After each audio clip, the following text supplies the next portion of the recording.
ಮಹಾಕುಂಭದ ಮಹಾಪರ್ವಕ್ಕೆ ಕ್ಷಣಗಣನೆ. ಪ್ರಯಾಗ್ರಾಜ್ನಲ್ಲಿ 2ನೇ ರಾಜಸ್ಥಾನಕ್ಕೆ ಕೌಂಟ್ ಡೌನ್.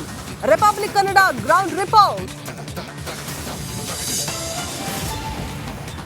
ಕಾಂಗ್ರೆಸ್ನಲ್ಲಿ ಬಣಬಡಿದಾಟ ಜೋರು. ಸಿಎಂ ಡಿಸಿಎಂ ಬಣಗಳ ನಡುವೆ ವಾರ್. ಸಚಿವರು ಶಾಸಕರ ಚಾಕ್ ಫೈಟ್ಗೆ ಬ್ರೇಕ್ ಹಾಕ್ತಾರಾ ವರಿಷ್ಠರು?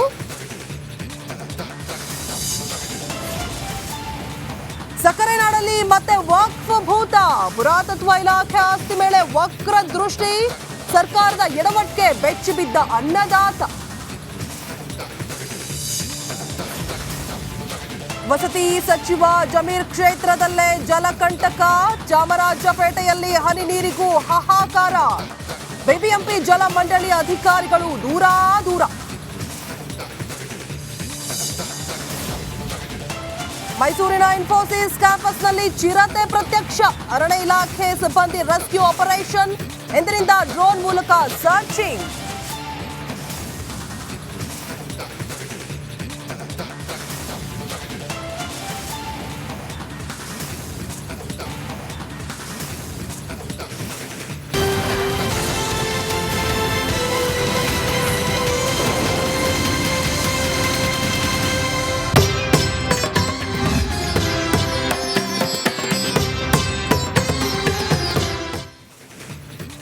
ಪ್ರಯಾಗ್ರಾಜ್ನಲ್ಲಿ ಮಹಾಕುಂಭಮೇಳಕ್ಕೆ ಕ್ಷಣಗಣನೆ ಆರಂಭವಾಗಿದೆ. ಅದ್ದೂರಿಯಾಗಿ ಸಿದ್ಧತೆ ಕೂಡ ಭರದಿಂದ ಸಾಗ್ತಾ ಇದೆ.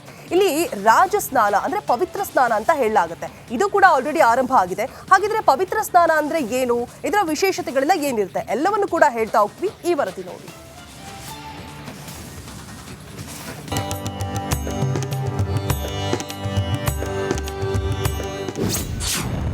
ಮಹಾಕುಂಭದ ಮಹಾಪರ್ವಕ್ಕೆ ಕ್ಷಣಗಣನೆ.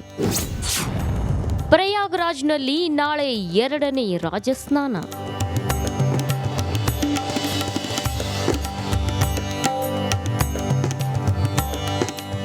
ಪ್ರಯಾಗ್ರಾಜ್ನಲ್ಲಿ ಕಣ್ಣು ಹಾಯಿಸಿದಲ್ಲೆಲ್ಲ ಸ್ವಾಮೀಜಿಗಳು, ನಾಗಸಾಧುಗಳು, ದೇವರ ಸ್ಮರಣೆ ಮಾಡೋ ಕೋಟ್ಯಾಂತರ ಭಕ್ತರೇ ಕಾಣ್ತಿದ್ದಾರೆ.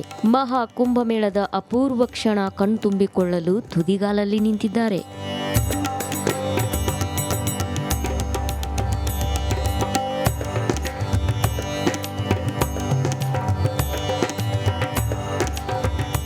ಅತ್ಯಂತ ಅಪರೂಪದ ಕುಂಭಮೇಳ ಇದಾಗಿದ್ದು ಸುಮಾರು 45 ಕೋಟಿಗೂ ಅಧಿಕ ಮಂದಿ ಪುಣ್ಯಸ್ನಾನ ಮಾಡೋ ನಿರೀಕ್ಷೆ ಇದೆ. ಅದರಲ್ಲೂ ನಾಳೆ 2ನೇ ರಾಜಸ್ನಾನದಿಂದ ಕುಂಭಮೇಳ ಆರಂಭವಾಗಲಿದೆ. ಇದನ್ನ ಶಾಹಿ ಸ್ನಾನ, ಅಮೃತ ಸ್ನಾನ ಅಂತಲೂ ಕರೀತಾರೆ. ಇನ್ನು ಈ ರಾಜಸ್ನಾನಗಳ ಬಗ್ಗೆ ನೋಡೋದಾದ್ರೆ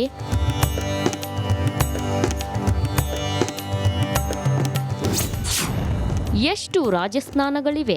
ಜನವರಿ 10ರಂದು ಪೌಷ ಶುಕ್ಲ ಏಕಾದಶಿಯಂದು ಮಹಾಕುಂಭಮೇಳದ ಮೊದಲ ಸ್ನಾನ ಆರಂಭವಾಗುತ್ತೆ.